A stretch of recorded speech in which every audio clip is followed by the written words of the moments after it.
number one news, talk, and sports radio station. It's Thursday, January 9, 2020. Now, today we bring you updates on the minimum wage implementation. Thank you for staying tuned. We'll be discussing this for the next 1 hour. I'm Sheriff Quadry. Now, join the conversation from anywhere around the world, and you're welcome to do that. Do that on your devices. Yeah, we appreciate that. We're streaming live on social media. You can go over to Facebook and Twitter at Nigeria Info FM. Right now as well, you will be able to watch us live, as well as YouTube, Nigeria Info 99.3 on YouTube. Now, we have clips from previous conversations on our Instagram page. Just check it out. Please do that at Nigeria Info FM Lagos. Watch out for the ongoing conversation as well on Facebook, YouTube, and Twitter. We are there. You can watch us live right now on those platforms. You can also call into the show. Our phone line should be given out shortly. You can have our WhatsApp line, though. The WhatsApp line is 0809 597 5805. That is 0809 597 5805. If you have received the new minimum wage from your state government, let us know. Send your thoughts in to that WhatsApp portal if you've been paid with a new minimum wage in your respective offices as well. If you've been paid with a new minimum wage, if you are still discussing with your employer, feel free to let us know on that portal. If you like to share your thoughts, one or two, on the new minimum wage as it affects you or people you know, please forward your thoughts into that WhatsApp portal as well. You can start forwarding your comments already. We'll take them as we go along on the Morning Crossfire today. Have you visited our website of late? No, I'm serious. Have you tried to visit our website? You should. If you haven't, you should. It's nigeriainfo.fm. nigeriainfo.fm. We have news from conversation on the Morning Crossfire there, and other shows as well. So if you miss any show on air, you can go to our website and just go through the transcript of the show there. You can also go on our YouTube to watch previous shows there. Even on Facebook, you can watch our previous shows there. News from our conversation today will also be up there right after the show. So it's quite very active and updated to time. Go there, read up, and let's have your thoughts about the topic in the comment section on our website. Remember to use the hashtag Morning Crossfire if you're tweeting us on Twitter. Hashtag Morning Crossfire. While you drop your comments on Twitter, we're discussing minimum wage implementation. And to do justice to that, we have joining us live from our studios here in Lagos, Comrade Chika Onwegbu. He's the National Deputy President of the Trade Union Congress. Comrade Onwegbu, thank you for joining us this morning. Thank you. It's good to have you. All right, fantastic. After a long time. Yeah, it's been a while. And by the way, me and Comrade Chika, we have a little bit of history. We were in Port Harcourt together. He's still in Port Harcourt. We're in Port Harcourt together. We've had quite some really heated conversations there in PH concerning labor. So this morning's program, we intend to evaluate the current state of the minimum wage implementation. That's our focus this morning. And we'd like to let you know that 9 days ago, the deadline given by the national labor, the labor unions to the federal government over the minimum wage implementation elapsed.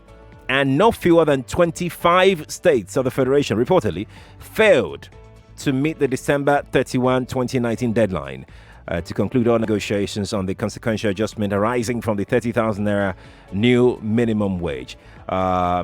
Only 6 states, Lagos, Kaduna, Kebbi, Jigawa, Kano, and Adamawa, have commenced payments since December 2019. Labour herself, December 12, noted that Jigawa had concluded negotiations but is yet to make its first payment to workers. Abia, Anambra, Ebonyi, Bauchi, and Katsina have agreed to commence implementation this January. We're waiting on that. Among the 25 states where implementation has failed, 21, namely Ondo, Ekiti, Osun, Ogun, Oyo, Edo, Delta, Rivers, Bayelsa, Cross River, Akwa Ibom, Enugu, Imo, Plateau, Zamfara, Benue, Kogi, Kwara, Borno, Sokoto, and Gombe, are reportedly at different stages of negotiation. So they are talking, 21 of them. Now, these states, according to Vanguard, are the ones remaining. No, really, they don't even have negotiation committee. No, not at all, for the implementation of this. And these states include Yobe, Nasarawa, Taraba, and Niger states. They're yet to have any committee at all. Recall that the NLC earlier in December issued a December 31, 2019 as deadline for the government to conclude negotiation on the consequential adjustment or face industrial unrest in the new year. Now, the deadline was given following the slow pace of most state governments in constituting negotiating committees for the consequential adjustments to pave way for the implementation of the new wage across the state. Now, would Nigeria, the country, be facing another industrial unrest because most states are yet to start paying? Labour, in its New Year message on December 31, 2019, directed its state councils to start preparing for industrial protests. We know when the NLC said that. And this is it. In tandem with our position as adopted and communicated after a stakeholders meeting on December 11, 2019, organized labor in Nigeria will not guarantee industrial harmony in states that fail to implement the new national minimum wage by December 31, 2019. Comrade Chika, again, thank you for joining us. What is the current status of the national minimum wage? Okay, so as you are aware, the minimum wage is now a law, so it's no longer an issue for debate. What's happening across the states is the negotiation on the consequential adjustments. True. So at the federal level, that was concluded, and of course, areas of the minimum wage has been paid to Nigerian workers, which of course has set the tone for what the state councils of Trade Union Congress and the Nigeria Labour Congress should be doing at their various state levels. Right. And we had also mandated the state councils to engage their governors to ensure that this is done. To that effect, today by 10 a.m., the Trade Union Congress of Nigeria will be having its National Executive Council meeting. Okay. And part of the agenda of that meeting is the issue of the minimum wage, which is reports from states. So each of the 36 states plus FCT will be giving us a report on the implementation of the minimum wage in their respective locations. And that will form the basis for the decision that the National Executive Council of TUC will be taking today. So I would not want to preempt what that decision would be. Right. But of course, obviously, the report and the level of compliance will determine what the council. What are you hearing, Comrade Onegbu? What are you hearing from states about the implementation? I mean, I told you about the number of states that are yet to pay. Like I said, we have meeting by 10 o'clock this morning. Right. So I think it will be good for me to allow the state councils, chairmen and secretaries to give us updates. We really do not know. Perhaps last night or even yesterday, some discussions may have taken place. So let them give us that official report because they are our people. And based on the official report, the National Executive Council, which is the highest decision making organ of TUC, aside of the delegates conference, will not decide and take an action on what next to do. Absolutely. Yeah. I will go to Facebook. I have lots of questions here because we intend to have this to be very robust, communicate with our listeners via our online socials as well, so they drop questions as we go along on the show. Dimeji Kola on Facebook says, I want to know if this minimum wage implementation affects the private sector. Okay, so the minimum wage implementation affects private sector. The minimum wage is the minimum wage payable to workers in Nigeria, both in the private and public sector. Right. But the law of minimum wage in Nigeria puts certain conditions for organizations that it should apply in private sector. Okay. And that includes that the organization should have minimum of 50 people. But we think that condition is not in line with global best standards because we have seen unfair labor practices amongst employers who now, so how do you calculate the 50? Is it the 50 that are on the payroll of the employer or the 50 that come to work in that organization? So our own interpretation, it is actually the 50 that come to work in that organization. Okay. Because if you say the 50 that on their payroll, then you've given the employers of labor the privilege and the opportunity to manipulate the process and abuse the process because employers can, for instance, decide to outsource a lot of their workers and say that, oh, now our payroll will have this number and then all the people supplying and even lay off people on their payroll just to make sure that they don't get on the payroll. Exactly. So for us, the understanding is for people that are, of course, that go there to work. But the law states otherwise. No, the law says it applies to everybody, at least the condition for private sector. Okay. And everybody. So an organization that has at least 50, not from minimum of 50 employees working for the organization. So do we have any report as to the level of compliance in the private sector? Of course, we do have reports, and that's why this meeting is also very, very important, because the National Executive Council meeting is the meeting of the National Administrative Council, which is the ESCOs. It also includes the meeting of the presidents and general secretaries of all the affiliate unions of TUC. So TUC have affiliate unions in both private and public sector, and as well as the secretaries and chairmen of TUC state councils in Nigeria and FCT. So it's a robust meeting, and of course that is done because the decisions from that body is binding on all the affiliates and all the organs of the Trade Union Congress. Right. So the 30,000 naira new minimum wage was signed into law on April 18, 2019 by President Muhammadu Buhari. Organized labor and the federal government agreed to the consequential adjustment on October 18. It took some time after protracted negotiations. I want to know, why are the state governors not so forthcoming in paying the 30,000 naira minimum wage? So usually, historically, this has been the character of state governors. State governors have usually foot drag when it comes to minimum wage, because they see it as increasing their wage bill. So they normally foot drag. But by the end of the day, they will still pay the minimum wage. Okay. So this has a history of how it goes. But what is important is that arrears are paid. Right. Yeah. So just like the federal government also paid arrears, we expect that arrears will be paid. But again, we hope that this will be concluded soonest to avoid industrial actions in the various states. Will that be a possibility if the states should drag for too long? Yeah, it is a possibility. If, for instance, we get a report that we are not making progress. Indeed. I want to know this, Comrade Honorable, the difference between these two terms. Consequential adjustment, because people are wondering. These are terms that people really don't understand. Consequential adjustment in salary and total salary review. In October 2019, the Minister of Labour and Employment, Chris Ngige, said that the federal government's reason for not commencing the total implementation of the new minimum wage to all categories of workers was because organized labor mistakenly saw consequential adjustment in salary as total salary review. Okay, so I will say something. In the Nigerian public service, because ordinarily, let me explain salary review.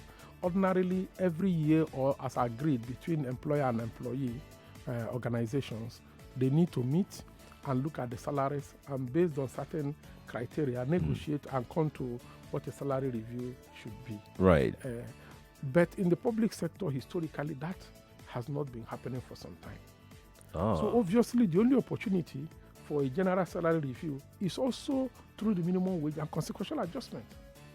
So I think what the minister, theoretically they are different, but in practice and based on the way it is being done, notorious practice now, based because it's been repeated and becomes a culture, because culture is also part of law. Right. So consequential adjustment should also be taken as general salary review, and that's why ultimately it's got to be applied to everybody in the civil service. I'm glad you mentioned everybody in the civil service, because we have a contributor who is watching on Facebook, Joseph Eboy, and he says, because NYSC people are civil servants too, and he says, what about the NYSC allowees? Is it not included in the minimum wage? Okay, so I they're civil servants. NYSC are people who are rendering service to their nation. Okay. NYSCs are not generally paid wages. Okay. They are paid allowances in recognition of the service they render to their fatherland. Okay. But be that as it may, whenever there is an increment in minimum wage, it does reflect on the allowances that are given to the NYSC. And I think that the NYSC National Youth Service Corps will look into that and do that general increment for them. But generally, what NYSC people are paid cannot be described as salary. It's allowance. As is an allowance. Yeah. In September 2019, the Federal Executive Council, while approving the 10.07 trillion naira 2020 budget, proposal, they said that the states need additional revenue to be able to meet the obligations of the minimum wage. That's from the federal government. They accepted that the states need additional revenue to meet up with the demands, the burden of this new minimum wage. Now, according to the federal government, then, they said the states need additional revenue to be able to meet all these obligations, among other needs. Now, increment of the minimum wage has been long overdue, no doubt about that. In fact, organized labor has missed some events for them to have moved for the increment in the national minimum wage. Is it that the government cannot afford this new minimum wage and even the consequential adjustment? I mean, I'm saying this process has been stalling for a very, I mean, state governments now have been stalling for a very long time. Why are there so many states finding it difficult to implement this? So there are two issues. First is that the states see minimum wage as increment of their wage bill and try to see whether they can influence the process to reduce how far that increment can go. Right. Okay, that is understandable. That is a normal human reaction when you are leading an organization. The second is also that in Nigeria, governance is mainly about expenditure decisions, not revenue decisions. Okay. So why we expect, and that is in part attributable to the federal system of fiscal federalism we run. Right. So where states get allocations from the federal government and the funds bulk of the money they receive. Ideally, states are supposed to develop in their areas of comparative advantages. And there are states that are already doing that. Take like Lagos State, for instance. Lagos State is not waiting for federal government. Lagos State is doing everything within its powers to provide an enabling environment for investment to thrive. And of course, that's why investors are seeing Lagos as a place that they can come and put in their money. Right. In most states, they've not been able to create that kind of environment. So states have themselves to blame. Yeah, and again, look at agriculture. You have states that have huge land masses, but those land masses are not being deployed for agriculture. And we know that agriculture is a very important source of employment, a very important source of the growth of GDP, a very important source of revenue. So, because state governments are not doing this, they are all focused. And if you watch their campaigns are normally based on, I will tie road, I will tie this, I will tie this. It is not on, I will be able to double my revenue by 100% so that I will be able to provide more services to the people. And as a result of that, anything that they think will impact on the expenditure side is something that they would want to resist. And that has been the issues. And I've often challenged the Nigerian Governors Forum that it is not just to meet and discuss about political issues around them. Right. They also need to meet and see how, as governors of the states, they should be able to support one another. They should be able to form partnership across them. For instance, states that have land can form partnership with states that have resources. Right. I think Lagos State did that with one of the With KB, other states. that's right. And develop agriculture and develop other things. I mean, Right. that is it. That way they will enhance their revenue potentials. That way they will also provide more employment for their people. That way they will engage their civil service more productively. Are you saying that there shouldn't be any state that shouldn't be able to pay the new minimum wage? There shouldn't be any state that shouldn't be able to pay the new minimum wage. When states, they say, if you look at the states that are complaining that they won't be able to pay the minimum wage, one thing you will find out is that the governors are not doing enough in terms of thinking outside the box. And if you look more deeply in those states, you see that the number of political appointees is also worrisome. If you look again more deeply into the states, the lifestyle of the political class is one of ostentation, which does not reflect what they talk about in terms of their revenue. So it's simply one of let's go party. and therefore the workers must suffer for it. Exactly. Indeed. We have Eberichiku Theo Fries on Facebook, and he's asking, why is the enforcement only in the public sector with nothing done to equally enforce it in the private sector? Okay, so the enforcement is in the private sector. To forget, don't just remember that to agree on the minimum wage, the Tripartite Committee on Minimum Wage also includes NECA, which represents the private sector. Okay. So it's also in the private sector. But I've given the criteria for the private, so it is the organized private sector that should. But ideally, it is one of the issues we have raised that we think that the minimum wage threshold of application to private sector entities ought to be revised downwards to align with ILO convention. So somebody is agreeing with you here, Comrade Onoebu. He's mayor from Ajani. Says a minimum of 50 workers should be reviewed again. There is a higher population of private sectors in Nigeria that have very less than 50 workers, but raking multi-millions from their establishment, and they evade tax as well, and then pay their unskilled workers peanuts. A much larger population of people, especially in Lagos. Yes, I agree with him. Incidentally, there is a committee that is being formed for the review of Nigerian labor laws. I think that this is one of those issues that we ought to bring because the work, the environment of work, the world of work has changed. Right. So today, with technology, one person is doing what 10 people used to do before.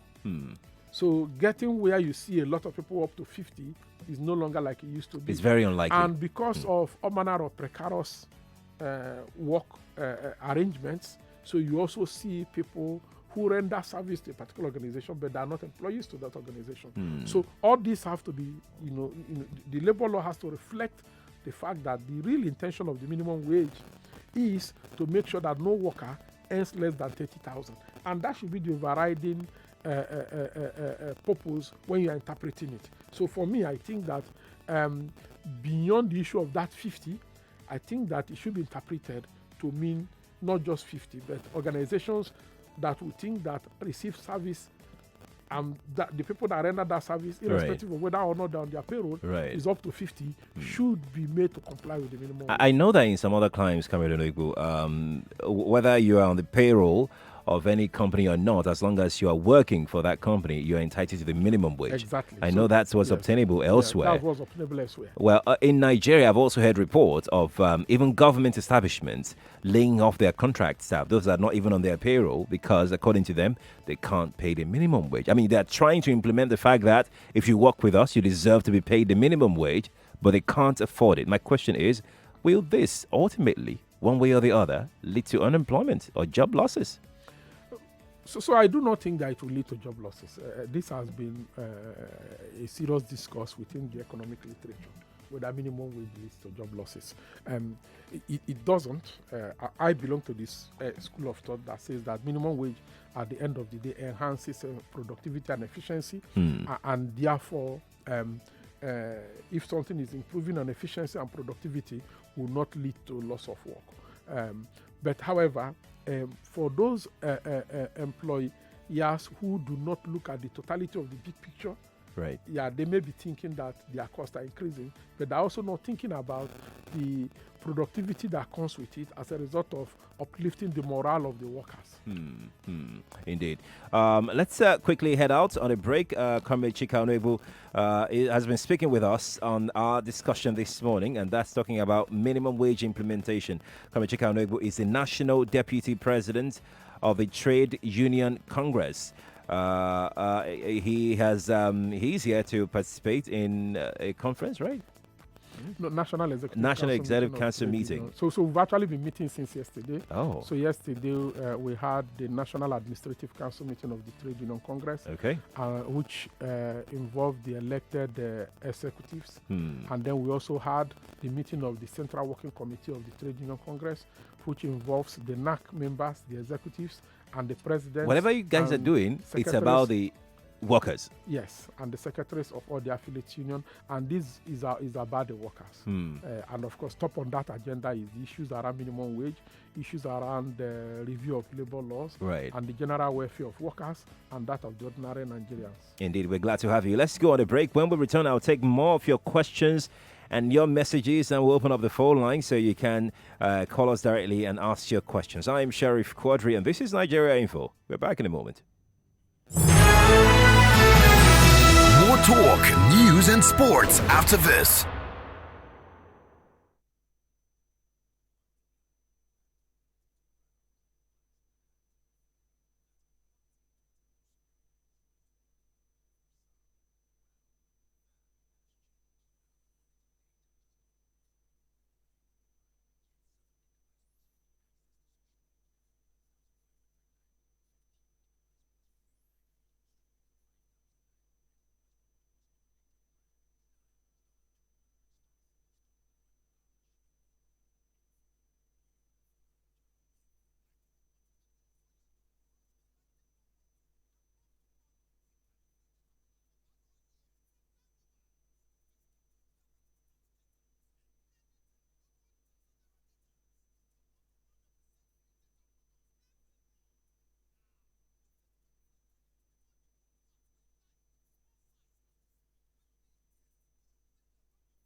And we're back to the Morning Crossfire on your number one news, talk, and sports station, Nigeria Info.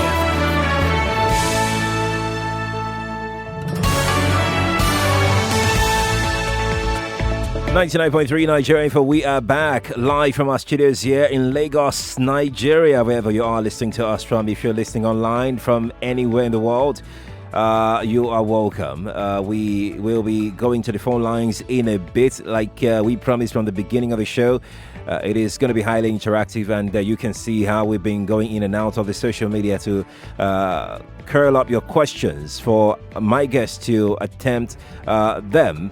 In case you're wondering how you can listen to us from anywhere, feel free to go online. NigeriaInfo.fm is our website. You'll be able to listen from our website. Just take us anywhere you go from any of your devices. All of your devices, as a matter of fact. Just make sure that we're there, bookmarked on all your devices. You can also join this conversation on Facebook and YouTube because we're streaming live. You'll be able to see my guest, Comrade Chika Onegbu, the National Deputy President of the Trade Union Congress, in the studio here with me. Here are the lines you can call if you would like to be a part of our discussion this morning on the minimum wage implementation. Call us on 01-277-0993, 01-277-1993, 01-277-2993, and 01-277-3993. This is Nigeria Info. We are listening. And please, when you're calling, make sure that the volume of your radio is well turned down. Would appreciate that a lot. It makes our conversation quite smooth on the program. Hello, good morning to you. Yeah, good morning, sir. Yes, welcome. Good morning. Good morning, our guest. Good morning, sir. Yeah, you see, I had always asked myself this question. This minimum wage we've been hearing, does it apply to private? Now, our guest is saying it applies to private with some conditions. You see, it is easier said than done. Most times, all this minimum wage, national minimum wage, does not affect the private. If, for example, I've been working with a private school for like 12 years now, and my salary is still not more than 30,000 as a graduate. Now, we've been saying that even we have gone to PENCOM. They said PENCOM says if you have a staff more than 8 must be pensionable, but where our employers refuse to do that. IBTC even came and registered every one of us. But at the end of the day, our employers refused to contribute their own quota, and that area died. Now, this case of minimum wage, we'll be asking, at least even if it's not up to minimum wage, we know it's private. But at least do something that will motivate your worker. But no, on the past, in my working place, in my school where I work in Navy Town, in Noah Secondary School, we have 75 staff. 75 staff, which the highest salary there is about 35,000. Oh my. With all this, how can we? I don't know. And the salary is being paid from Abuja, from their national headquarters, Innova Secondary School national headquarters. And they are paying this kind of salary for the past how many years? I've been there for 12 years now. All right. Don't worry. My guest will attempt that. Let's take another call. So you can try and attempt to more than one. Or maybe we should just go ahead and attempt that. It's almost like the private sector, as you have said, as you've heard him say, being not really focused on, really, when it comes to minimum wage implementation. The main thing is that what I've seen is that organizations that do not have that are not unionized, right? The probability for abuse and unfair labor practices are higher. Okay. I think that this is one area where the organized labor need to step in. The private school, as a subsector in the educational sector, has become very, very important. Right. And so we need to. So when I go to the meeting today, I'll try and look for the president of ASUS and try and let him know that I think they need to do something about unionizing private schools. Yes, because that will enable the private school teachers have a voice, and that will enable the improvement in the condition of service. Because the law on pension is very, very clear. If you have the numbers for which they have met by far, the employer needs to contribute is 12%. Okay. I mean, it's 10%. The employees contribute their 8%, making a total of 18% for the purposes of pension. Right. It's not just pension that they're entitled to. They're also entitled to life insurance, which can be done through group life insurance. That's also an entitlement that the workers are entitled to. And all these are not, and as well as Employee Compensation Act, these are not laws that are just on paper. There are laws that are there to provide for the employees in certain situations. Pension is in terms of retirement. When the employee is retiring, what is he retiring to? Group life is, God forbid, an employee dies, and the law says the employee is entitled to be paid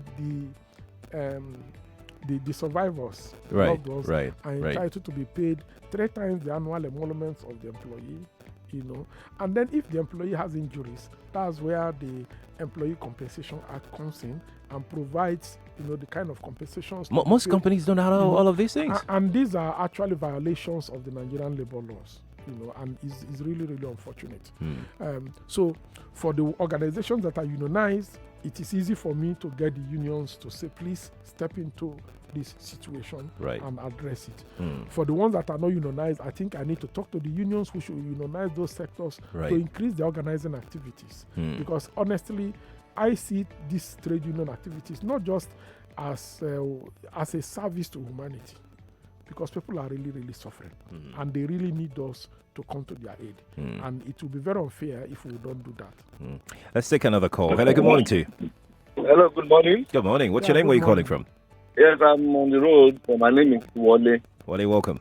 Yeah, I want to talk to your labor man.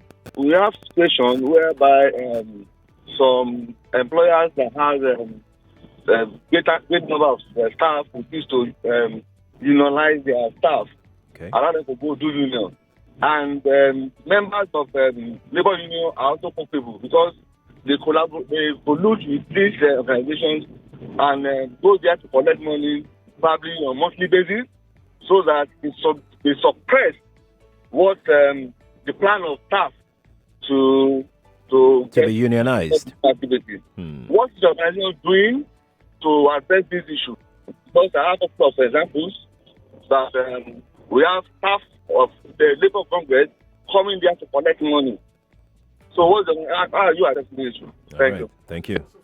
First and foremost, from the point of law, any contract of employment that refuses an employee to join union is a violation of the labor law. And those are what we generally refer as yellow dog contracts. And of course, the Trade Unions Amendment Act has said that have the right to elect to join union. It's Right. there in the Trade Union Amendments Act, and is also part of Section 40 of the 1999 Constitution and Article 10 of African Charter of Peoples and African Charter of Peoples and Human Rights. So it's a constitutional provision. It is recognized by a law, and so it's an unfair labor practice when an employer goes to do that. Moreover, it's also part of ILO conventions 98 and 87. For the issue of some labor officials, of course, there is nowhere you do not have bad eggs. Right. If amongst those who listen directly to Jesus, for those of us that are Christians, one could betray him out of money. So those who listen directly to him, what more of talk about we are not listening to him directly, but are listening to people who are representing him here on earth. So, but that shouldn't discourage us. I think what should be done is to pass that information across Right. to the national leadership of the Nigerian Labour Congress, and I think that they will address that issue. Or the national leadership of the particular union that should unionize them, I think they will address it, because it is very, very unfortunate. It is sabotage, and it's not acceptable. We have quite a lot of callers on the line, but let's go to Twitter. Joy Forever says, do we have resources to pay the new minimum wage across board? Most states never pay the 18,000 naira. How will the money for the 30,000 naira come? And Murtaza Miki Yusuf on Twitter says, the secrecy of payment of fuel subsidy, is talking on what we discussed on earlier. But I have one particular issue I want to bring to your notice, Comrade Onegbu. In your state, the governor there, Sheyi Makinde, he set up a committee to look into the issue of the minimum wage. And by the way, Lagos has started paying the new minimum wage. When Sheyi Makinde of Oyo assumed office, he set up that committee, and what I want to know is what he said, because he said he would pay the new minimum wage, but there's a caveat there. He said, I will pay as soon as the state is buoyant or financially buoyant. What is the meaning? What does that speak to you? Well, I wouldn't speak for Sheyi Makinde. I Right. would only speak from the position of the law. The national minimum wage is a law in Nigeria. Sheyi Makinde, as governor, became governor because of law. Right. And so I think it would be very lawless for any governor to choose and pick which law to obey and which not to obey. I think that is an invitation to anarchy. So my appeal to him, and it's one of the governors that I admire, is that he should just pay the minimum wage, because refusal to pay the minimum wage is actually a violation of the Nigerian labor law, and is a violation of the Minimum Wage Act. Indeed. Let's get back to the phone lines. Hello, good morning to you. Hello, good morning. Yes, you're live on Nigeria Info. What's your name, please? My name is Moses. Moses, where are you calling me from? I'm calling from Lekki. Let's talk, Moses. But number one truth, the problem we're having in this country is that they need to really scrap all these contracts. How can you be working, somebody else be collecting your money and be paying you a peanut out of your own cash? They need to. The truth is that labor is not doing enough, because really and truly, in a civilized country, when you need a worker, you're supposed to go to the labor to get workers. Right. So when labor does that, they oversee what is happening. So, in your opinion, labor is not doing enough to address contracting work by employers. Well, thank you so much, Cameroon. Okay, let's pick that up, and let me add this: casualization of labor. So let me say something. When I was the Zonal Industrial Relation Officer and National Industrial Relation Officer of Pengasam, Pengasam had quite a lot of issues around contract staffing and outsourcing. And of course, we got the Federal Ministry of Labor to intervene, and the outcome of that intervention was the setting up of a tripartite committee made up of OPTS members, the employers, NOPENG and Pengasam, and Federal Ministry of Labor, and we came out with what is a regulation, and it's called the Guideline for the Administration of Contract Staffing and Outsourcing in the Nigerian Oil and Gas Industry. And one of the things that guideline has done is that it has, made it clear that contract staff are human beings and have rights, and that rights include labor rights. And so you see in the oil and gas industry, there are contract staff are unionized, contract staff receive pension, Right. and there are conditions around how who is a contract staff and how a contract staff could transit Right. to Right. regular staff and all that. So and this I have also suggested. But this is in the oil and gas. Yes, I have also suggested this to the leadership, and I'm happy that we have a very dynamic president of Trade Union Congress, Comrade Quadry Olaliye. I've also suggested this to say that one way of addressing the issue of casualization and contract staffing, the abuse of it in Nigeria, is to apply that guideline across all sectors. So I think that it doesn't require any sitting, it just requires us getting the federal government to do that. And that issue, we also raised that issue in our meeting with the Minister of State for Labor around the review of the labor laws. We try to let him know that we think that guideline need to apply across all the sectors. I'm also aware of the casualization bill that is being sponsored by the National Assembly to address some of the pertinent issues around casualization. Indeed. Ibezi Dixon on Facebook says, is asking if the minimum wage is the total package of take-home pay of a worker, or what is it when you talk about minimum wage? Is it a total package? So minimum wage is the total package, the minimum total package. Okay. Yeah, that a worker should earn. With the allowance and everything put together, it should be up to 30,000 there. Minimum of 30,000. Not basic salary. No, not basic salary. Indeed. Yeah. Let's get back to the phone lines. Hello, good morning to you. Hello, good morning. Yes, good morning. This is Nigeria Info. Yes, you're live on Nigeria Info. What's your name, please? Mr. Aguba Richard. Okay. Where are you calling us from? I'm calling from Sele Ajambadi. Go on, please. Go on.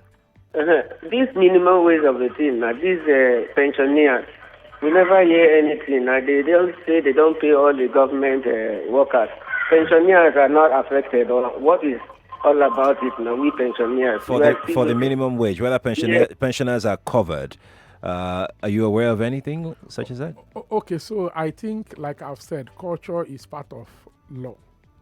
One of the sources of law is culture. And so when something becomes a notorious practice, it becomes a legitimate expectation. Right. So over the years, whenever there is review of minimum wage, government had cause to also look at what goes to the pensioners.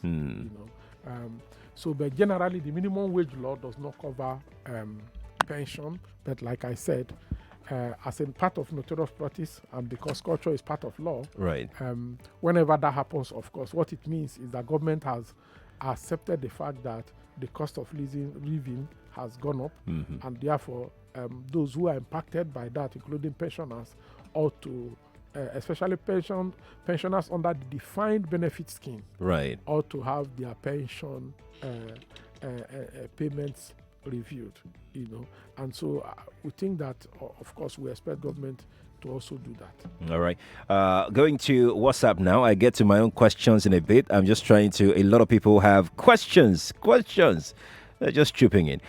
This person says, please, everyone would like to know what Labour is doing about reviewing the jumbo salaries and bonuses of members of the National Assembly. Is this in your purview? Okay, so so people have raised issues around cost of governance in Nigeria, but again, cost of governance have constitutional dimension. The Constitution says we'll have bicameral legislature. Right. So the Constitution makes certain pronouncements, and of course, laws are made in terms of broad terms. And so the implication of this is that that's where we find ourselves. The jumbo pay for the National Assembly members, of course, is something that you need the Revenue Mobilization and Fiscal Commission and the National Wages Council to actually come to terms and look at. I personally am not happy that there is no relationship between the wages of the political class and the employees. I think there ought to be a relationship between that. I think that when political class want to give themselves pay, there has to be some matrix, some parameters that tie it down to what other people are earning. Because you see, by and large, we all go to the same market. True that. By and large, we are all human beings. By and large, we are rendering service to the same country. But unfortunately, this is where we are. So addressing that issue is not just something for labor. It's something for both the Nigerian populace. And part of why it has not been addressed, I must say, is also because of the fact that free and fair elections for which we seek for is still far from what we expect. Okay. So I think that the moment people begin to votes really begin to count, at least let's say 70% votes count, a lot of these issues will be addressed, because political parties on their own, as part of trying to win the mandates of the electorates, will begin to do things that the people want. But right now, with all the vote buying and all the manipulation of the processes and the rest of them, emphasis is not paid to what people really want in terms of implementation. All right, then. Let's. But be that as it may, I think it's something that the labor movement should partner with the civil society to drive it down. Right. Let me get to my own questions here for a moment. I'm sorry. I know we're fast running out of time, but I will try as much as possible to be brief. Comrade Onegbu, as of October, labor was demanding. October 2019, labor was demanding 29% salary increase. For officers on salary grade levels 17 to 14, and 24% adjustment for officers in grade levels 15 to 17. But the federal government offered 11% salary increase for officers on grade levels 7 to 14, and 6.5% adjustment for workers of grade levels 15 to 17. And I'm wondering aloud here, was the federal government negotiating the 18% gap on behalf of all the states when they said that not all the states were going to be able to pay? From 29% to that amount, it would seem like the federal government was putting into consideration the fact that states might not be able to pay what labor was asking for at the time. Now, would all the states be able to cope with the increment right now? I know you have attempted to answer that. Apparently, some states have been reported to owe workers. They're still owing workers. Even before the elections, the off-cycle elections, a particular state was owing workers 30 months in salary arrears. And here we are still talking about the new minimum wage. Okay, so let me say the way this works. What is law and what is minimum is the minimum wage. The consequential adjustment is the subject of negotiation. That's the true position of the law. The consequential adjustment is subject of negotiation, because the consequential adjustment is saying that when salaries were 18,000 minimum, somebody was earning 18, another 20, another 23, another 25. Now you have moved somebody from 18 to 30.